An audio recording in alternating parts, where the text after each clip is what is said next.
오늘은 휴대폰 소지자 대출에 대한 정보를 알려드릴게요. 휴대폰 소지자 대출은 휴대폰 요금을 정상적으로 납부하는 사람을 대상으로 하는 대출입니다. 이 대출의 가장 큰 장점은 신용등급이 낮아도 대출이 가능한 경우가 많다는 점입니다. 대출을 받을 때는 먼저 본인의 휴대폰 요금 납부 내역을 확인해야 합니다. 요금을 정상적으로 납부했다는 사실이 대출 승인에 중요한 역할을 합니다. 대출 신청은 온라인으로 간편하게 이루어질 수 있습니다. 개인정보와 휴대폰 요금 납부 정보를 입력하면 신청이 완료됩니다. 대출 승인 후에는 신청한 금액이 계좌로 입금됩니다. 대출 상환은 월 단위로 이루어지며 상환 기간은 대출 조건에 따라 다릅니다. 상환 방법은 은행 이체, 카드 결제, 인터넷 뱅킹 등이 있습니다. 대출 상환을 놓치지 않도록 상환일을 일정에 추가하는 것이 좋습니다. 대출을 상환하면 대출 금액과 함께 이자가 부과됩니다. 대출 이자는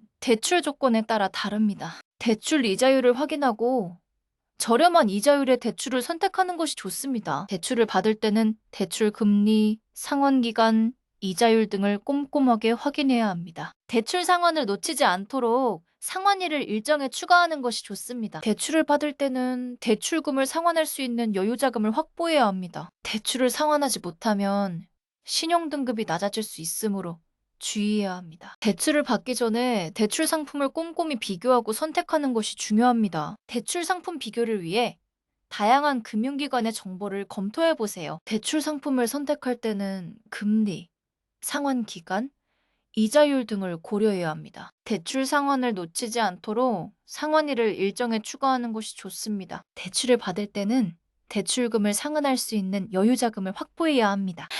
대출을 상환하지 못하면 신용등급이 낮아질 수 있으므로 주의해야 합니다. 대출을 받을 때는 대출 금리, 상환기간, 이자율 등을 꼼꼼하게 확인해야 합니다. 대출을 받기 전에 본인의 휴대폰 요금, 납부 내역을 꼼꼼히 확인해야 합니다. 대출 상환을 놓치지 않도록 상환일을 일정에 추가하는 것이 좋습니다. 대출을 받을 때는 대출금을 상환할 수 있는 여유자금을 확보해야 합니다. 대출을 상환하지 못하면 신용등급이 낮아질 수 있으므로 주의해야 합니다. 대출을 받을 때는 대출 금리, 상환 기간, 이자율 등을 꼼꼼하게 확인해야 합니다. 대출을 받기 전에 본인의 휴대폰 요금, 납부 내역을 꼼꼼히 확인해야 합니다. 대출을 받을 때는 대출 상환 계획을 세워두는 것이 좋습니다. 대출을 받기 전에 다양한 금융기관의 대출 상품을 비교해 보세요. 휴대폰 소지자 대출은 신용등급이 낮아도 대출이 가능한 대출 상품입니다. 대출을 받기 전에